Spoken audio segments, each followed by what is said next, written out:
Hermanos queridos, yo quiero hablar de unos personajes bíblicos, son personajes bíblicos, no son personajes inventados por la sociedad o por los gobiernos o por las religiones, son personajes bíblicos que lamentablemente tengo que decir que yo creo que han sido y siguen siendo, y me temo que seguirán siendo, los personajes más, no sé ni qué palabra utilizar sinceramente, pero los han convertido en el centro, en el foco de atención.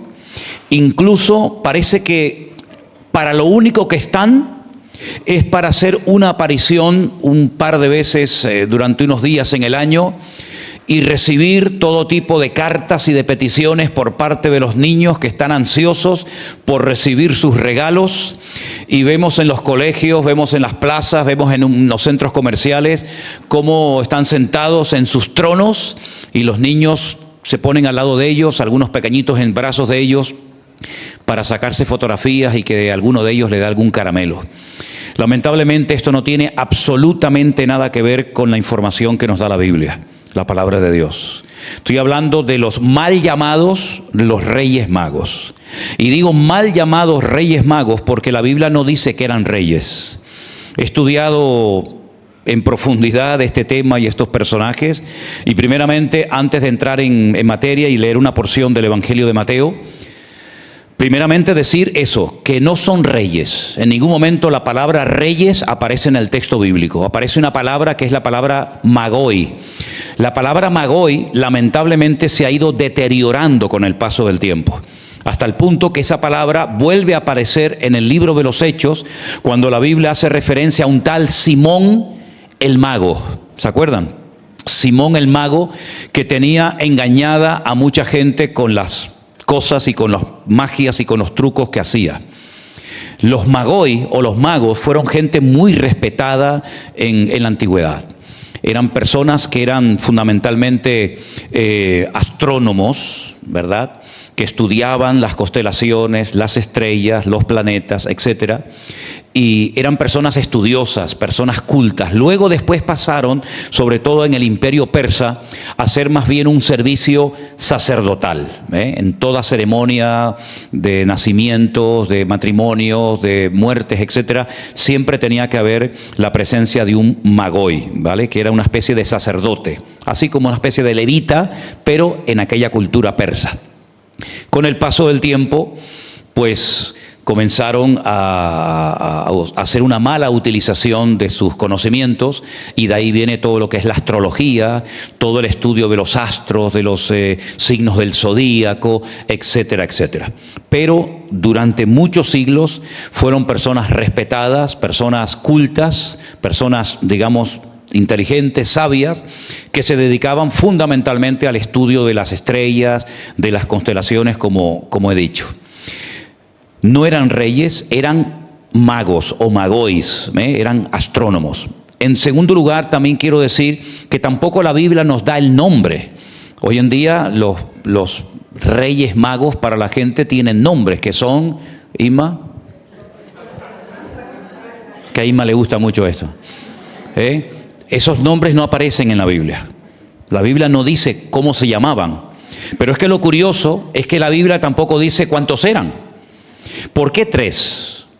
Bueno, pues porque en aquellos tiempos se consideraba que eran como representantes de los 3 continentes que se conocían en aquel tiempo, que era África, por eso hay uno que es negrito, tenemos a otro que es el representante de Europa, y tenemos a otro que sería el representante de Asia. Y los 3 representan a los 3 continentes, ¿verdad?, que van a adorar al niño Jesús, a Belén, ¿no? Pero la Biblia no dice ni el nombre, ni que eran reyes, ni tampoco cuántos eran. Podían ser 3, no hay ningún problema en que fueran 3.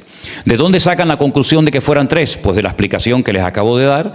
Y aparte, como se mencionan 3 regalos, oro, incienso y mirra, pues dice, bueno, cada uno de ellos, uno trajo el oro, el otro incienso y el otro la mirra. Pero realmente no podemos decir, según la Biblia, cuántos eran. Podían ser 3, 4, 5, 8, 10 o los que fueran. Eso es realmente lo de menos. La Biblia nos dice lo siguiente referente a estos personajes bíblicos. Y quiero decir, antes de leer Mateo capítulo 2, que no es ningún pecado hablar en estos días, como en cualquier época del año, pues del nacimiento de Jesús, de José, de María, de los pastores, de los magos de Oriente. No es ningún pecado, no es ningún delito. Algunos se llevan las manos a la cabeza. ¿Cómo es posible que el pastor en estos días esté hablando del nacimiento de Jesús? Bueno, hablo del nacimiento de Jesús porque es un tema que está en la Biblia. ¿O es que la Biblia no habla del nacimiento de Jesús? ¿O es que la Biblia no habla de unos magos que vinieron de Oriente a adorar a Jesús? ¿O es que la Biblia no habla de unos pastores que fueron advertidos por una hueste de ángeles que les dijeron que había nacido en la ciudad de Belén el Hijo de Dios? Es decir, podemos hablar de estos temas en cualquier época del año.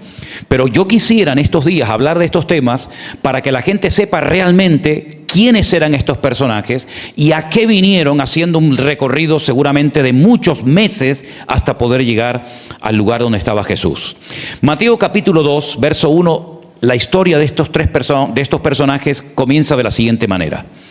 Cuando Jesús nació en Belén de Judea, en los días del rey Herodes, vinieron del oriente a Jerusalén unos magos, diciendo: ¿dónde está el rey de los judíos que ha nacido?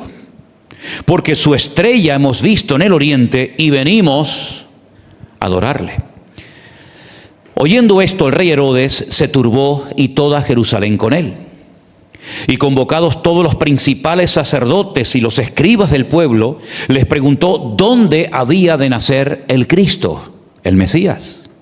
Versículo 5.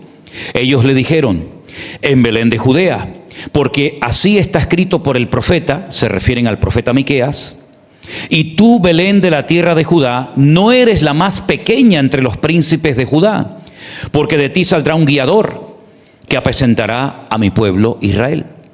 Entonces Herodes, llamando en secreto a los magos, indagó de ellos diligentemente el tiempo de la aparición de la estrella. Enviándolos a Belén, dijo: id allá y averiguad con diligencia acerca del niño, y cuando lo halléis, hacédmelo saber, para que yo también vaya y le adore. Ellos, habiendo oído al rey, se fueron, y aquí la estrella que habían visto en el oriente iba delante de ellos, hasta que llegando se detuvo sobre donde estaba el niño. Dice el versículo 10: y al ver la estrella se regocijaron con muy grande gozo. Y al entrar en la casa, fíjense, no habla de establo, no habla de pesebre, habla ya de una casa. Al entrar en la casa, vieron al niño con su madre María y, postrándose, lo adoraron. Y abriendo sus tesoros, le ofrecieron presentes: oro, incienso y mirra. Pero siendo avisados por revelación en sueños que no volviesen a Herodes, regresaron a su tierra por otro camino. ¿Cuántos dicen amén? Qué historia tan interesante, ¿no? Por cierto, Marcos no nos dice nada de la visita de estos personajes, y Lucas tampoco, y Juan tampoco. Así que doy gracias a Mateo, porque se animó a contarnos la visita de estos hombres que vinieron de lejanas tierras a traerle presentes al Señor Jesús, al niño en aquel momento, porque si Mateo no nos hubiera hablado de estos personajes, nunca sabríamos, nunca, que el Señor Jesús y sus padres fueron visitados por estos personajes tan interesantes. Ahora, yo tengo una opinión personal que a lo largo de la exposición de la palabra esta noche se la voy a dar en cuanto a estos personajes. Pero vamos a empezar analizando un poquito el versículo 1. El versículo 1 dice que Jesús nació, pues donde dice la Biblia que tenía que nacer, en Belén de Judea. El único profeta del Antiguo Testamento, y mira que hay profetas en el Antiguo Testamento, muchos conocidos y otros no tan conocidos. Muchos recibieron mucha información acerca del Señor Jesús, por supuesto unos más y otros menos, pero el único profeta de la antigüedad que sabía dónde iba a nacer el Señor fue el profeta Miqueas. El profeta Miqueas profetizó que cuando viniera el Mesías, que cuando naciera el Mesías, y esto es muy interesante decirlo, porque el Mesías no iba a venir del cielo de mayor, de adulto, sino que iba a nacer. Es decir, que el Mesías habría una etapa en su vida en la que sería un bebé, sería un niño pequeño, y tendría una madre y un lugar de nacimiento. Y esto es muy importante porque hasta el día de hoy Algunas personas creen que cuando venga el Mesías, algunos creen por primera vez, vendrá de adulto, vendrá ya grande. Y eso no es lo que dice la Biblia referente a la primera venida del Mesías. El profeta Miqueas dice que tendría que nacer como cualquier ser humano, de una mujer, con dolores de parto, en fin, todo lo que eso conlleva. Y tendría que nacer en un lugar específico, que era Belén de la provincia o de la región de Judea. Ahora, en el Antiguo Testamento se habla de Belén, no es la primera vez que aparece este nombre en la Biblia. En hebreo el nombre es Bet-Lehem, que significa la casa del pan. Era un lugar donde se criaban los corderos que luego se iban a sacrificar en el templo fundamentalmente, y era un lugar donde había muy buena tierra para la siembra. Prueba de ello es que en esa población vivía un señor llamado Booz. ¿Se acuerdan de Booz? ¿Se acuerdan de él? Booz era el hijo de Rahab, que se había casado a su vez con un israelita. Booz tenía muchas tierras en Belén de Judea, y él vivía allí, y allí fue donde llegó Noemí, viuda, porque había perdido a su marido y a sus 2 hijos, pero llegó con una de sus nueras. ¿Quién era? Exactamente, Ruth la Moabita. Y saben ustedes que Belén es tan alto, Belén está casi 800 metros de altura, y desde Belén se ve enfrente las montañas de Moab, se ve Jordania, y allí es donde estaba Ruth trabajando para su suegra Noemí. No solamente aparece Belén en la Biblia en esa ocasión, sino que tiempo atrás una mujer al dar a luz murió en el parto. Y es la única matriarca del pueblo de Israel que no está enterrada en Hebrón, en la cueva de los patriarcas y de las matriarcas. En la cueva en Hebrón está Abraham, Isaac y Jacob. Y al lado está Sara, la esposa del patriarca Abraham. Al lado de Isaac está su esposa Rebeca, pero al lado de Jacob no está enterrada Raquel, sino está Lea, porque Raquel murió en el parto y está enterrada muy, muy cerca de Belén. Sí, un poquito antes de llegar a Belén. Nosotros hemos tenido la oportunidad de ir, no muchas veces, pero tal vez 3 o 4 veces yo he ido a Belén. Y yendo de Jerusalén a Belén, que hay como aproximadamente unos 10 kilómetros hacia el sur, te encuentras con un lugar donde dice tumba de Raquel, y allí va mucha gente a orar y a visitar la tumba, ¿no? Así que ella está enterrada muy cerca de Belén. Pero sin lugar a dudas, Belén en el Antiguo Testamento era muy, muy conocido porque allí nació nada más y nada menos que el rey más grande y más importante de todos los que hubieron en Israel, que fue el rey David. El rey David. El rey David nació en Belén, y hay una historia muy bonita donde él dice en alta voz a sus soldados: ¿quién me diera a beber del pozo, de las aguas del pozo de Belén? Y allí entran sus soldados jugándose la vida, cogen un poco de agua del pozo, se lo llevan, y entonces él cuando la derrama, ¿verdad? También lo hizo Alejandro Magno en su momento, ¿no? Pero bueno, a lo que vamos, fue en ese lugar donde nació el Señor Jesucristo. Como dije el domingo, sus padres no vivían en Belén, vivían en Galilea, muy lejos. Desde Belén hasta donde vivían sus padres hay 130 kilómetros. Imagínense lo que es caminar 130 kilómetros para llegar a Belén de Judea, porque en aquellos días Augusto César, del cual hablé un poquito el domingo, había dado un edicto, había promulgado que todo el mundo tenía que ir a su lugar de origen para ser empadronados. Y justamente allí, en aquellos días, nació el Señor Jesucristo, en días del rey Herodes.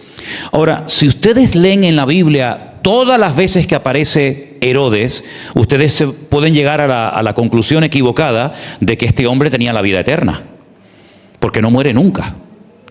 Pero es que hubieron muchos Herodes. Este Herodes que aparece en el versículo 1 se llama o se conoce con el nombre de Herodes el Grande. Este fue el que construyó, por ejemplo, Masada, el templo que hay en Masada, que se sube con un teleférico, que hemos subido muchas veces allá arriba. Este fue el que hizo el puerto y la ciudad de Cesarea la Marítima. Este fue el que hizo el famoso Herodión. Por cierto, hace unos días vi en YouTube un documental acerca de los últimos descubrimientos arqueológicos que se han hecho en el Herodión. Les recomiendo que lo vean. Hay un arqueólogo judío que ya murió, ahora les voy a decir cómo murió. Este arqueólogo se llamaba Ehud, no me acuerdo el otro nombre, pero sé que su nombre era Ehud. 40 años estuvo tratando de localizar la tumba del rey Herodes. 40 años. Finalmente la encontró. Hay una montaña artificial, no es una montaña natural. Herodes lo que hizo fue que mandó hacer una montaña artificial, la rodeó con unas murallas enormes y dentro construyó una auténtica ciudad. Se puede visitar, véanlo en YouTube, es tremendamente interesante. La cantidad de habitaciones, de palacios, de dependencias es tremendo. Y allí fue enterrado el rey Herodes el Grande. Pero durante 40 años este arqueólogo judío llamado Ehud no la encontró, pero finalmente la encontró. Un sarcófago enorme, y un día caminando por unas murallas que rodean el Herodión, como así se llama, tropezó y cayó encima de la tumba del rey Herodes y allí se quedó y murió. ¿Qué les parece? Las paradojas de la vida. 40 años buscando la tumba del rey Herodes, tropieza y se cae encima de la tumba. Bueno, para que después digan que no la encontró, para que después digan que se equivocó de tumba. Bueno, pues allí era donde vivía este hombre, un hombre terrible.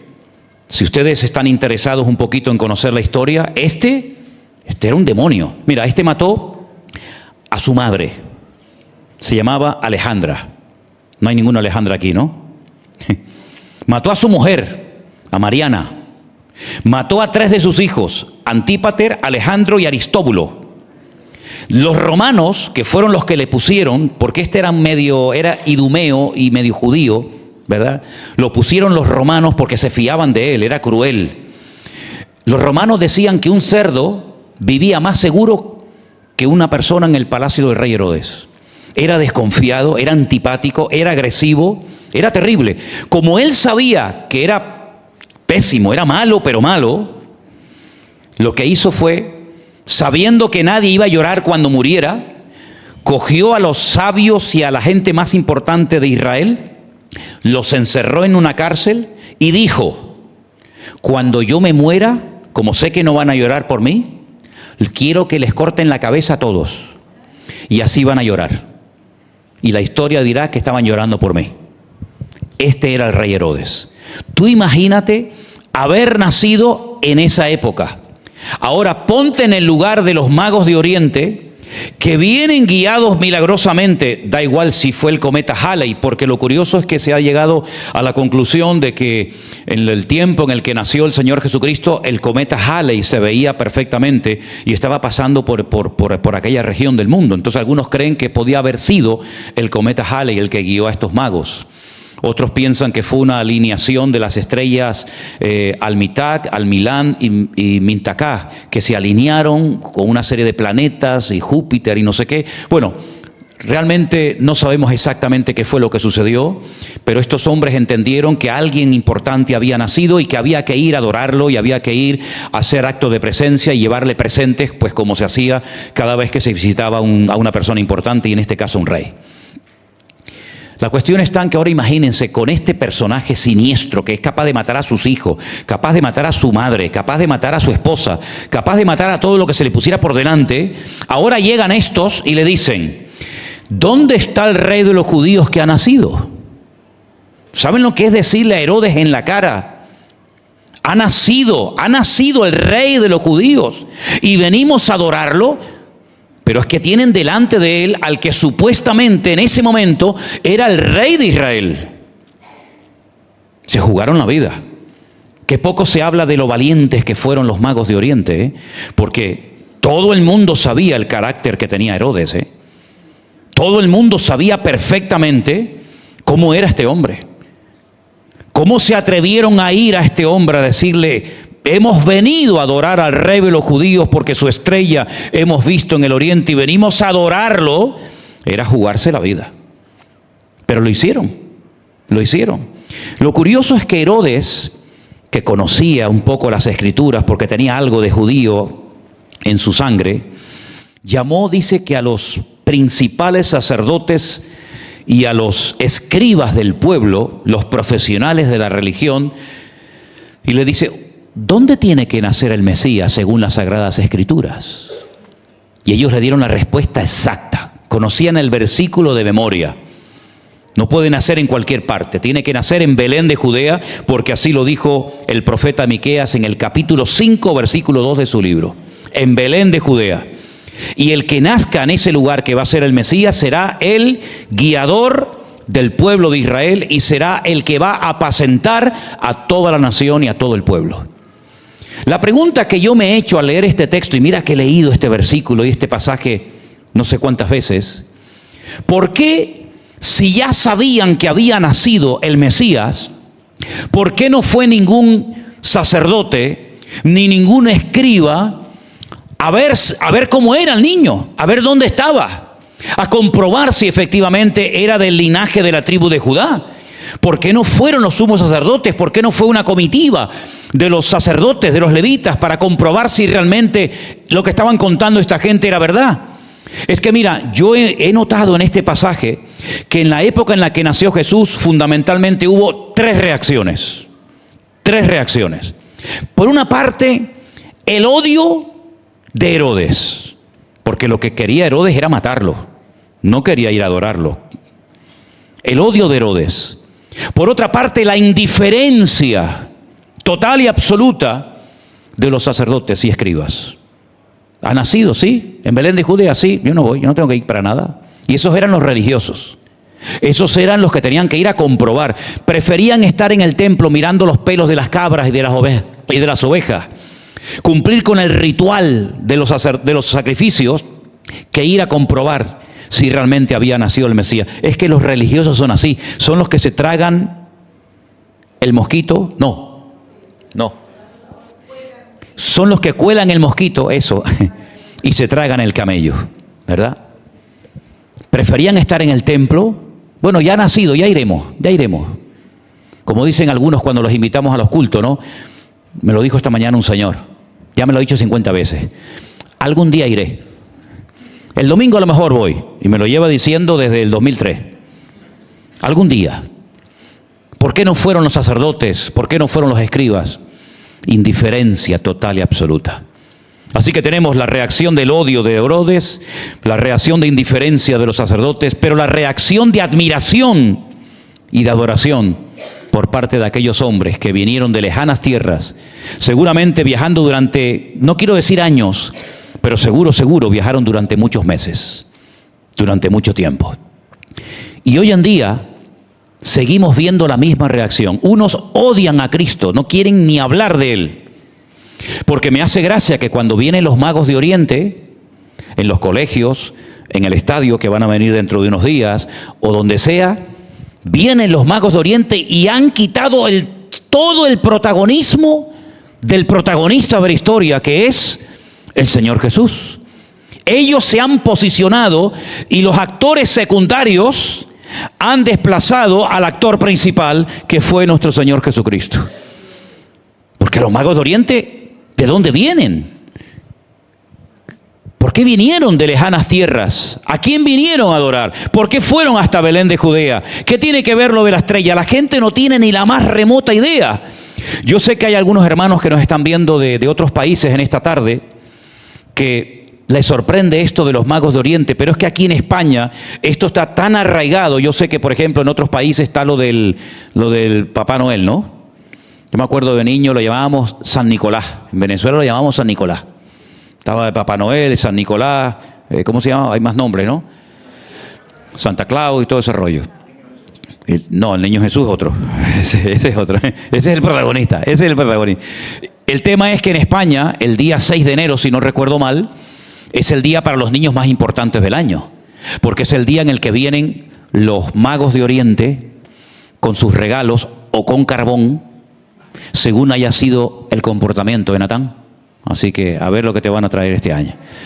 Y a mí me decían, bueno, ya no era tan pequeño, que había que dejar la ventana media abierta y dejarles algo de agua y comida para los camellos. Eso es lo que nos decían. Y uno hacía una carta con aquella ilusión, ¿verdad? Esto en España está muy arraigado, muy arraigado. Lo que me ha llamado la atención que cuando yo vine de Venezuela y salíamos a las calles estaban llenas de niños con balones, con bicicletas, con gente vestida de futbolista. Llevo 2 años asomándome al balcón el día de Reyes y no hay ni un niño en la calle a esas horas. Claro, están con las maquinitas, están con las máquinas diabólicas en las casas jugando. Entonces ya eso de un balón, de una bicicleta, como que ya no pega, ¿no? Pero es interesante notar que estos hombres viajaron durante meses, hombres de ciencia, hombres cultos, hombres que sabían lo que significaba aquella alineación de planetas, hombres que sabían perfectamente lo que estaba sucediendo en lejanas tierras como era Belén de Judea. ¿De dónde sacaron esa información? Y ahí es donde yo voy a dar mi opinión personal. Ustedes saben que en el Antiguo Testamento hubo un profeta, no sé si él se consideraba profeta, pero nosotros lo consideramos y lo llamamos un profeta, que fue el profeta Daniel, que él había recibido a lo largo de su vida muchas visiones y revelaciones acerca de los acontecimientos finales.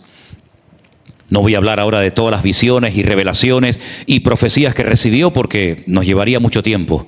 Pero en una de ellas, él recibe la fecha de la primera venida del Mesías. El Señor le dijo más o menos así, parafraseo el texto: sabe pues y entiende que desde la salida de la orden para restaurar Jerusalén y los muros hasta el Mesías príncipe, y le da una fecha.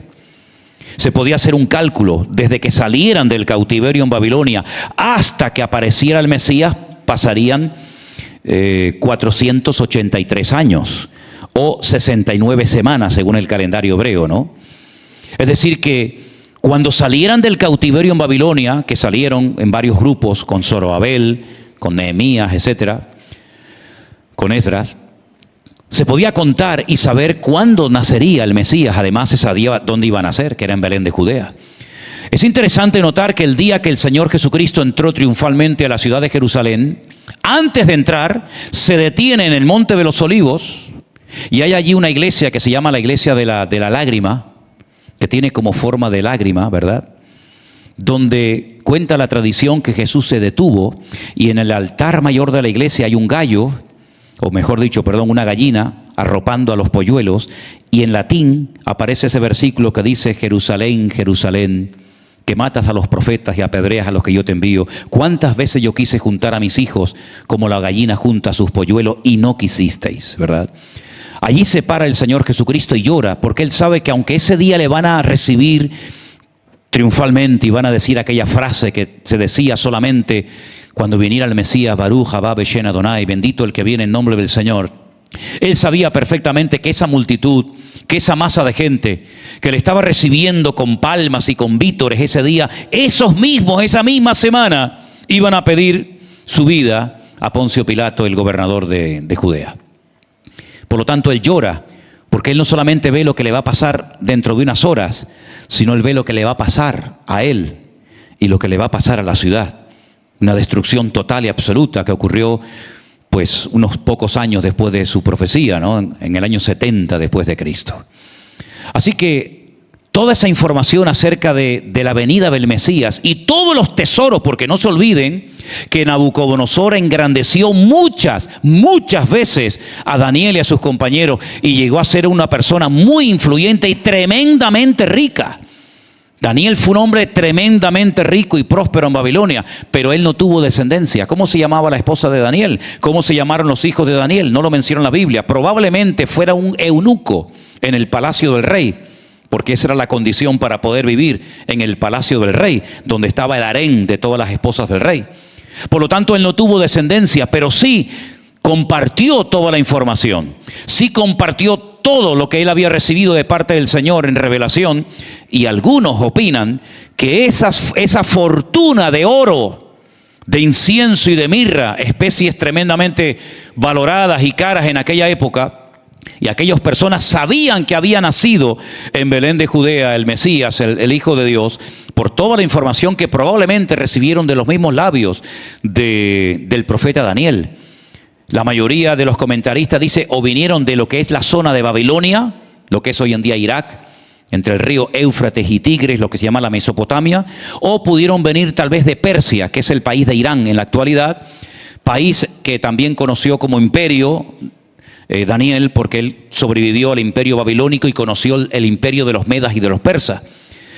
Sea como sea, estos hombres vienen primeramente van al palacio del rey Herodes y le dejan bien claro con su pregunta, porque la pregunta, si ustedes se dan cuenta, desde mi punto de vista, tiene como doble intención. Primero, voy al rey. La pregunta es, ¿por qué fueron al rey Herodes? Sabiendo cómo era, sabiendo que podían perder la vida. ¿Por qué se atreven a ir al palacio del rey? A preguntarle dónde está el rey de los judíos. Es como si fuéramos... Bueno, creo que el rey de España vive en ¿cómo se llama? La Zarzuela, ¿no? La Zarzuela, creo que es, ¿no? Sí, porque la Moncloa es el de Peter. Peter es el de la Moncloa. En la Zarzuela vive Felipe, ¿no? Y entonces imagínate que uno llega y se encuentra a Felipe, el rey de España, y dice, oye, una preguntita, venía a ver al rey de España. Y te dice, yo soy el rey de España. Acostado en un pesebre. Pues esa es la reacción que se habrá llevado Herodes, ¿no? Diciendo, ¿cómo que dónde está el rey de los judíos? Yo soy el rey de los judíos. No, tú no eres el rey de nadie. Tú eres un monigote. Tú eres un títere que ha puesto Roma. Pero tú no eres el rey de los judíos. Tú no eres ni judío. Tú no eres de la tribu de Judá.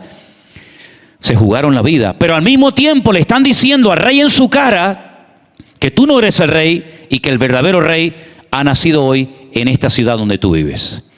También me he preguntado muchas veces, si Herodes vivía en Belén, ¿por qué no fue con ellos en ese momento a ver dónde estaba el niño? Bueno, son muchas preguntas que probablemente el Señor nos aclare cuando estemos en su presencia. Pero lo que me llama mucho la atención es que ni fue el rey Herodes, ni fueron los religiosos, ni fue nadie, sino solamente estas personas de lejanas tierras.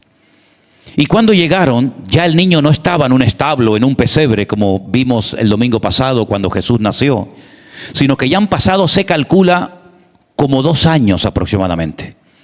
¿Por qué decimos como 2 años? Porque el rey Herodes dice que mandó a matar a todos los niños menores de 2 años, no a los niños recién nacidos. Es que cuando los magos de Oriente vienen a visitar a José, a María y al niño, no es un niño recién nacido el que vienen a ver, sino es un niño que tiene probablemente 1 año, año y medio, máximo 2 años de edad. Cuando ellos llegan, la sorpresa para sus padres tuvo que ser tremenda. Me llama la atención que no mencionan al padre, porque dice que cuando entraron en la casa vieron al niño con su madre, pero no habla de que estaba José. Estaría trabajando a lo mejor, digo yo, no sé. La cuestión es que ellos abren sus tesoros y le ofrecen al Señor 3 elementos que proféticamente nos hablan acerca de lo que ese niño sería en el futuro. Dice que le dan oro, incienso y mirra. El Señor Jesucristo dice que era el rey, ¿sí o no? Hemos venido a ver al rey de los judíos. Cuando lo crucificaron, pusieron encima de la cruz un cartel en hebreo, en latín, y griego, que decía, este es el rey de los judíos que ha nacido, o este es el rey de los judíos. El ángel Gabriel le dijo a María que él sería el rey de todo Israel y que su reino no tendría fin. Así es que en el oro, la realeza, vemos que efectivamente él era el rey, pero no un rey normal y corriente, porque todos los reinos, todos los reyes tienen un principio y tienen un fin, pero el reino y el rey de reyes y señor de los señores nunca tendrá un fin, sino que reinará eternamente y para siempre. ¿Cuántos dicen amén? Pero también fue un profeta y también fue sacerdote, según la orden de Melquisedec, porque algunos dicen Jesús no podía ser sacerdote, porque los sacerdotes solamente podían formar parte de la tribu de Leví. Y Jesús no era de la familia de Leví, era de la tribu de Judá. Pero ahí lo aclara la carta a los hebreos, muy interesante por cierto, y dice que él era sacerdote según la orden de Melquisedec. Melquisedec en hebreo es Melech Sedec, que es el rey de justicia. Un personaje que aparece en el Antiguo Testamento cuando Abraham viene de haber peleado con unos reyes tremendamente poderosos y de repente aparece en la escena este hombre que dice que era rey de Salem. Eso dice en español, pero en hebreo dice que él era el Melech Shalom. Era el rey de la paz. ¿Y no recibe el Señor Jesucristo el título de rey o príncipe de paz? Dice que Abraham le da los diezmos. ¿Y dónde aprendió Abraham el tema de los diezmos? Si eso por primera vez se menciona como algo obligatorio en la ley de Moisés, y Moisés ni había nacido. Pero Abraham dice que le da los diezmos de todo lo que había ganado al rey de Salem o al rey de paz. Y además dice la carta a los hebreos que nadie sabe ni cómo se llama el padre, ni la madre, ni tiene árbol genealógico, no tiene principio ni tiene fin este rey. Amigos y hermanos, este rey de Salem fue sin lugar a dudas una de las muchas apariciones del Señor Jesucristo en el Antiguo Testamento. ¿Cuántos dicen amén? Y saben una cosa, el mismo Señor Jesucristo respalda lo que acabo de decir. Cuando un día el Señor Jesucristo está predicando y los judíos le dicen: nosotros nunca hemos sido esclavos de nadie, nosotros somos hijos de Abraham. Así le dice el Señor: ¿ustedes son hijos de Abraham? Ustedes son hijos de vuestro padre el diablo. Mira, si alguien usó calificativos durísimos contra el pueblo de Israel, fue sin lugar a dudas el Señor Jesucristo. Yo no me atrevería a decirle a un judío esto, pero el Señor Jesucristo, que era judío y más judío que nadie, le dijo: vosotros sois de vuestro padre el diablo. Si vosotros verdaderamente fuerais hijos de Abraham, ustedes tendrían que creer en mí, porque Abraham vio mis días y se gozó. Y entonces se burlan del Señor y le dicen: ¿que Abraham te conoció a ti? ¿Cuándo te conoció a ti Abraham? Si tú no tienes ni 40 años. Abraham había muerto hacía siglos. Pero sin embargo el Señor Jesucristo dice: no, Abraham vio mis días. Abraham vio mis días y se gozó en ellos. Y en otras apariciones también que el Señor Jesucristo hace en la tienda de campaña de Abraham. Por lo tanto, es interesante ver cómo toda la historia va encajando a la perfección. Porque por otra parte uno dice: bueno, si alguien sabía en este mundo quién era ese niño, es decir, si alguien lo tenía pero no claro, clarísimo, quién era ese niño, yo les pregunto a ustedes, si pueden responder en altavoz, no hay ningún problema, ¿quién era, hermanos? ¿Quién sabía perfectamente quién era ese niño? Sí, el diablo, sí. No, pero no vamos al campo espiritual, sino al campo. ¿Quién sabía perfectamente cuando miraba al niño que ese niño era el Mesías, el Hijo de Dios, que había nacido de una forma diferente a todos los niños? ¿Quién? Totalmente. ¿Sí o no? María sabía perfectamente que ella se quedó embarazada, sí, sin tener ningún contacto con su futuro marido, que era José, porque estaba comprometida, aún no casada. ¿Qué te parece? Como hacen los gitanos, ¿no? Que se comprometen, ¿verdad? Dice: no, el niño para el niño para la niña, se comprometen y ya se buscará el día de la boda. Ella estaba comprometida, ella no se podía casar con otro hombre, ni él con otra mujer, a menos que hubiera un acto de infidelidad. Por eso dice que como José era justo, porque se habla mucho de María, pero qué poquito se habla del padre, ¿verdad? Dice la Biblia que como José era justo, y ella le dice: estoy embarazada. Estoy embarazada. Claro, el hombre que piensa en un momento: me ha engañado, se ha acostado con otro hombre, y como yo quiero que me echen la culpa a mí y no a ella, la voy a abandonar para que así la gente diga: mira qué sinvergüenza. Deja a la chica embarazada y encima la abandona. Pero el Señor se le aparece y le dice: no lo hagas, porque lo que lleva en su vientre es santo. Así que no tengas ningún temor. Es decir, las cosas que el Señor habló en aquellos días por sueños, por visiones, por ángeles, fue realmente tremendo. Porque hay una característica del mundo espiritual, y es que cuando están a punto de suceder cosas muy, muy impactantes en el mundo, en la sociedad, hay una aparición de ángeles y visiones y revelaciones como nunca antes, porque es la forma como el Señor va anunciando lo que se viene, ¿verdad?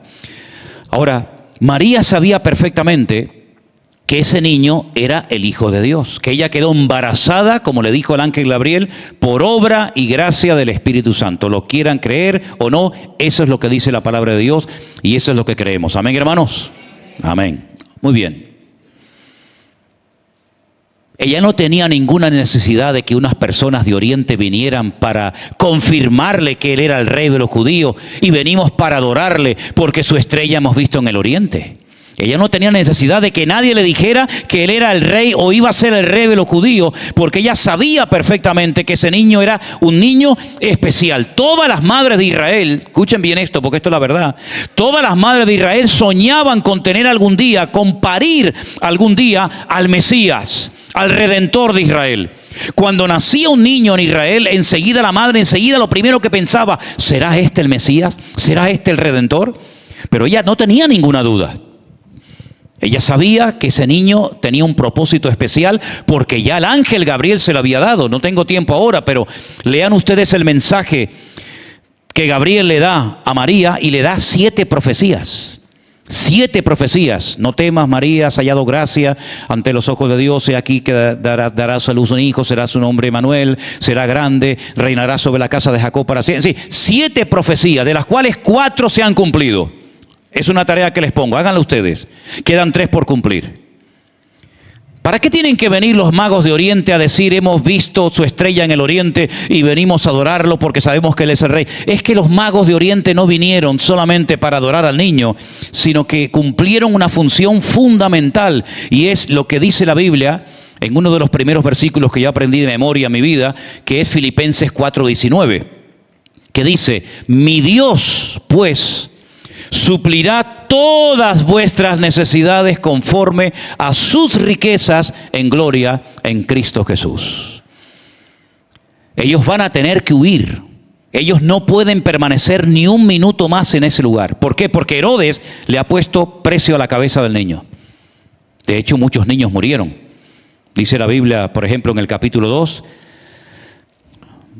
en el versículo 17, entonces se cumplió lo que fue dicho por el profeta Jeremías cuando dijo: voz fue oída en Ramá, grande lamentación, lloro y gemido. Raquel llora por sus hijos y no quiso ser consolada, ¿verdad? Muchos niños murieron, pero este niño logró salvar su vida porque el Señor le había revelado a José que tenían que huir. ¿A dónde? ¿A dónde tenían que huir, hermanos? Pues al país más cercano que tenían yendo hacia el sur, que era Egipto. Ahora, yo no sé cómo están ustedes de geografía, hermanos, pero no estamos hablando de que fueron en coche, ¿eh? No fueron en tren, no fueron en un avión. Fueron caminando desde Belén hasta Egipto. Visualice usted el mapa un momentito en su cabeza. Qué lástima que no se me haya ocurrido ponerlo aquí para que lo vierais, pero es un camino larguísimo. Tienen que salir de Israel, tienen que adentrarse en la península del Sinaí.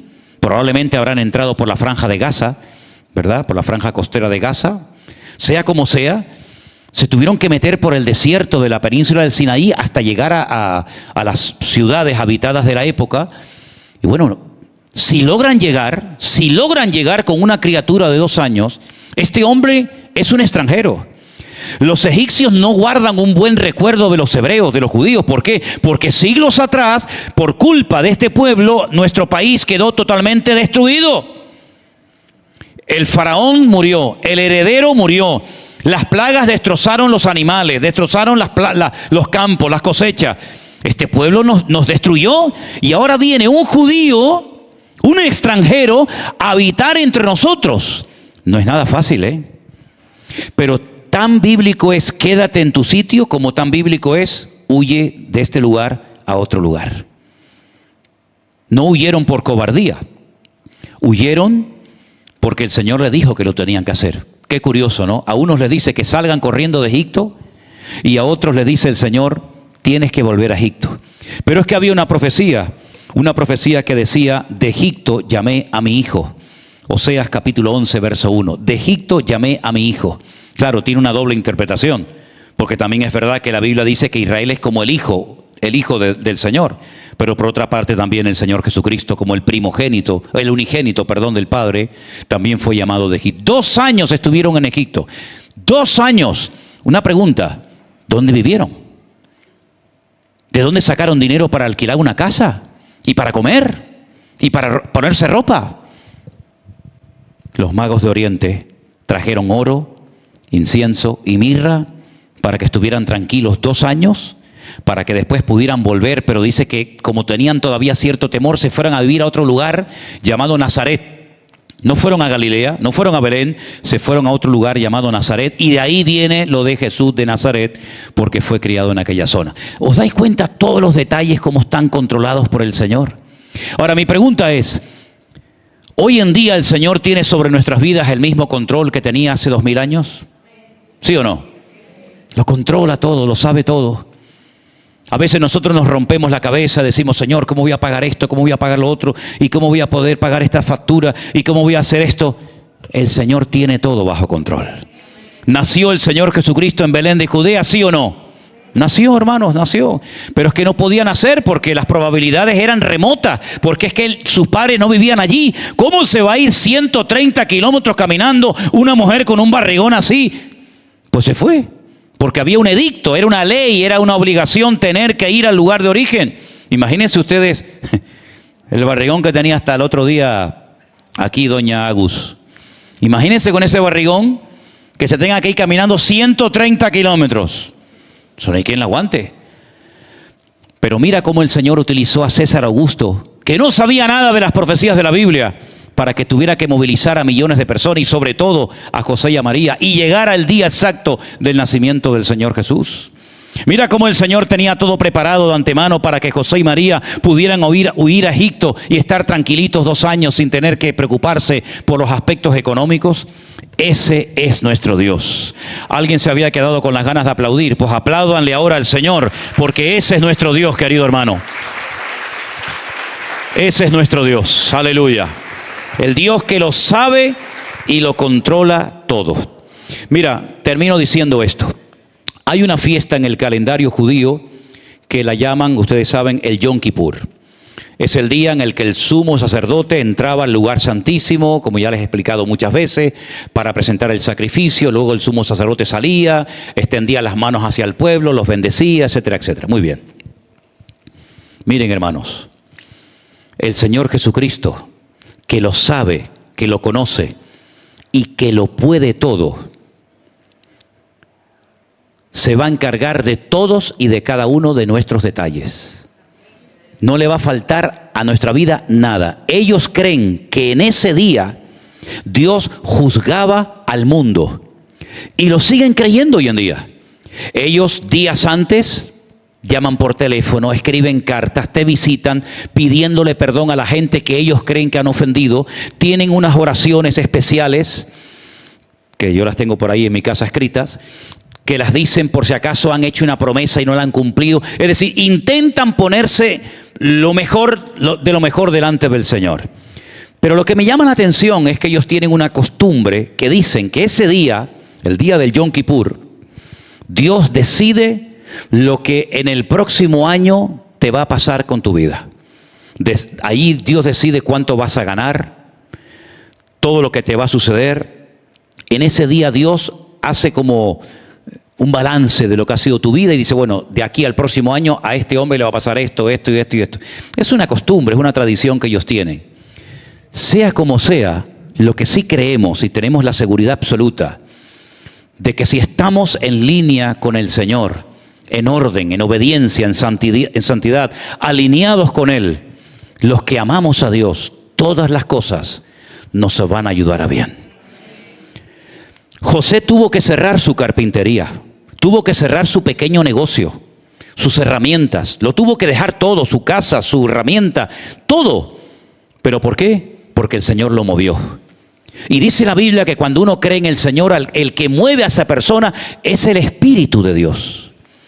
Y fíjense hasta qué punto es importante aprender a moverte, no por impulsos carnales, no por emociones, sino por el Espíritu de Dios, que en el capítulo 8 de Romanos, que es un capítulo maravilloso, se llama, o lo titulan, Viviendo en el Espíritu, que para mí es uno de los capítulos más profundos y preciosos de la Biblia. Hay un versículo que dice que los hijos de Dios son los que se dejan guiar por el Espíritu de Dios. En otras palabras, una característica típica de una persona que es un verdadero hijo de Dios es que lo que mueve a ese hombre, lo que impulsa a esa persona, no son sus intereses personales, no son los asuntos económicos o de cualquier otra índole, sino que lo mueve y lo impulsa es el Espíritu de Dios. Porque dice que todo el que ha nacido del Espíritu, pues se deja guiar por el Espíritu, y tú no sabes de dónde viene el viento ni a dónde va. Dice, así son los hijos de Dios, que son guiados por el Espíritu de Dios. Y tú tienes que dejarte mover por el Señor. Que Él abra las puertas que quiere que atravieses, y que permanezcan cerradas, aunque te duele y te haga llorar. Las puertas que el Señor no quiere que se abran. Y si aquello que querías tanto no se dio, no pasa nada. El Señor tendrá una cosa mejor. Me imagino a José, ¿no? Ya es algo personal. A Egipto. ¿Y para qué voy yo a Egipto? Pues si yo vivo aquí. Yo no vivo en Egipto. A mí no me gusta ir allí. Además, eso queda lejísimo. El calor que hace en Egipto. Y podía haber puesto 20.000 pegas. Callado la boca, Egipto. Ahí se fue a Egipto. Y lo mismo le pasó a Felipe cuando el Señor le dice, deja este avivamiento, deja este mover tremendo del Espíritu Santo en Samaria y vete al desierto. Y Felipe se calla y se va al desierto y obedece al Señor. Así es como tenemos que ser todos y cada uno de nosotros. Si tenemos a Cristo en nuestras vidas, si ha nacido en nuestros corazones, si es nuestro Rey, pues dice que esta gente lo que vino fue adorar al Señor Jesús. ¿Pero adorar a quién? A un rey. ¿Pero a qué rey? Si es un niño, si no habla, no ha hecho ningún milagro, no ha dado ninguna predicación, no es un niño prodigio que ya a los 2 años hace milagros y señales, como hay un libro apócrifo que dicen que Jesús cuando fue a Egipto sorprendía a la gente porque hacía como el padre dice que era carpintero, son leyendas, ¿no? De hecho hay un viaje turístico que te llevan a la carpintería de José a Egipto. Y dice que el niño cogía trocitos de madera, hacía pajaritos de madera, soplaba y salían volando. No hacía nada ese niño. Era como un niño normal y corriente de 2 años. Bueno, si tenía 2 años y era así como el carácter de Adiel, ya lo creo que se movía, ¿no? Pero bueno, se postran ante un niño a adorarlo. Si estos hombres se postraron ante un niño que no hacía nada y lo adoraron, ¿cuánto más tú y yo nos vamos a postrar ante Él, que ha hecho tantas maravillas, señales y prodigios en nuestras vidas? Ellos todo era por fe, no veían nada, pero lo hicieron. Nosotros, hermanos, tenemos miles de motivos para decir, ¿cómo no voy a adorarte, Señor? ¿Cómo no voy a bendecirte? ¿Y cómo no voy a servirte con mi vida después de todo lo que has hecho en mi vida? Amén, hermanos. Seamos como aquellos hombres, obedientes, sacrificados, esforzados, y pongamos nuestros tesoros, nuestros talentos, los ponemos a los pies del Señor, porque no son para nosotros, son para nuestro Señor Jesucristo. ¿Cuántos dicen amén? Den un aplauso al Señor en esta noche y nos ponemos de pie. Aleluya. Gloria a ti, Señor Jesús. Señor, te damos gracias por tu palabra. Gracias porque en estos días de una manera especial podemos recordar estos acontecimientos maravillosos que cambiaron el rumbo de la historia, Señor. Gracias por el ejemplo de estos hombres que vinieron de lejanas tierras para adorarte a ti, Señor. Nosotros queremos hacerlo todos los días de nuestra vida, porque entendemos que tú eres nuestro Rey, nuestro Dios y nuestro bendito Salvador. Gracias, Padre, por tu palabra. La atesoramos y la guardamos en nuestros corazones con acción de gracias en el nombre de Jesús. Amén y amén.